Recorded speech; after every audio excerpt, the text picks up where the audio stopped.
Hey, Matt the Lore Master here. Today I wanted to go over the true neutral alignment, otherwise known as neutral in the newer systems. For my reference sources, I will be using the 2nd Ed Player's Handbook and a PDF of the core rulebook from Pathfinder. Yep. If you're wondering what the thing on my face is here, that's a piece of felt I wrapped around my microphone so it wouldn't pick up my puffs of air so bad. So, yep, starting in on the 2nd Ed Player's Handbook. True neutral characters believe the ultimate balance of forces, and they refuse to see actions as either good or evil. Since the majority of people in the world make judgments, true neutral characters are extremely rare. True neutrals do their best to avoid siding with forces of either good or evil, law or chaos. It is their duty to see that all of these forces remain in balance. True neutral characters sometimes find themselves forced into rather particular alliances. To a great extent, they are compelled to side with the underdog in any given situation, sometimes even changing sides as the previous loser becomes the winner. A true neutral bard might join the local barony to put down a tribe of evil gnolls, only to drop out or switch sides when the gnolls were brought to the brink of destruction. He would seek to prevent either side becoming too powerful. Clearly, there are very few true neutral characters in the world. And according to Pathfinder, a neutral character does what seems to be a good idea. She doesn't feel strongly one way or another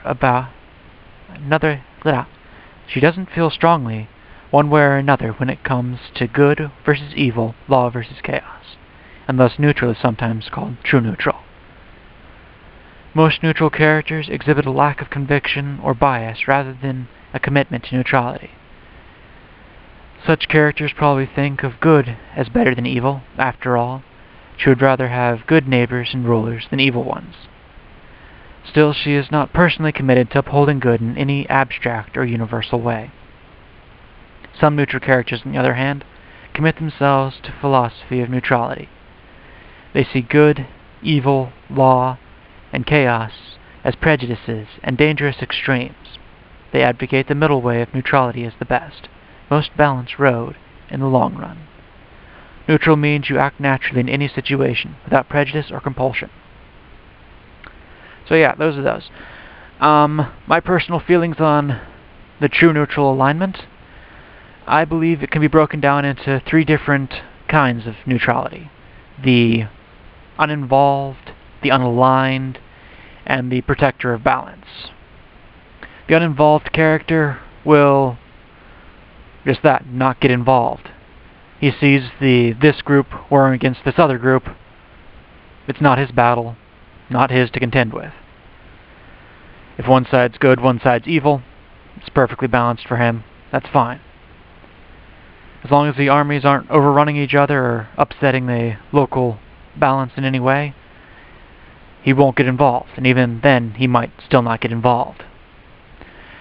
The unaligned would be animals or unintelligent entities, which only run on stimuli and response.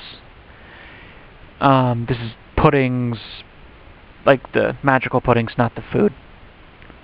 I think the food would be good aligned just because it's so good. Tangent. Moving on.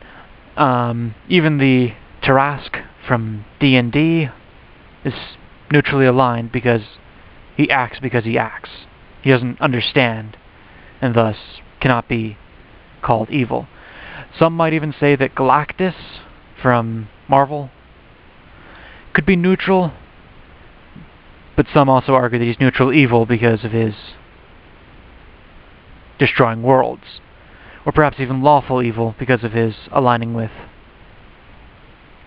his heralds and listening to contracts that they make. Not here to talk about Galactus, though, so I'm going to go back to neutral and steady on with the protectors of balance.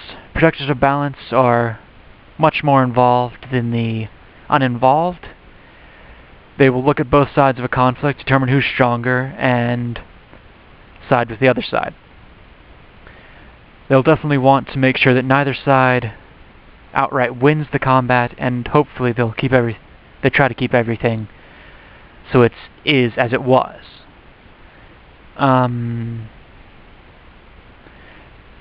In campaign, playing a true neutral character is difficult. You won't be playing an animal or a other unaligned entity, but because they're not intelligent enough to be player characters. But playing either of the uninvolved or the protector of balance could prove very problematic to party cohesion. If your character's uninvolved, he's going to lackadaisically maybe follow the party just because he feels like walking that direction. And if he gets involved in combat, it's because he thinks the players are too weak. But that also comes with mostly on the protector of balance, actually, in this one. If the party starts to overwhelm gnolls, maybe in one combat he'd be like, yeah, you can kill them because they're trying to upset the trade routes, which keep the economy balanced. But if players want to go exterminate a village, he'd likely try to oppose this very strongly, even if that's the path the DM wants the players to go on. So, those are my thoughts on the true neutral alignment. Comment how you've used true neutral, if you've played true neutral or DM true neutral. Yeah, that's all I gotta say. Talk to you later. Bye.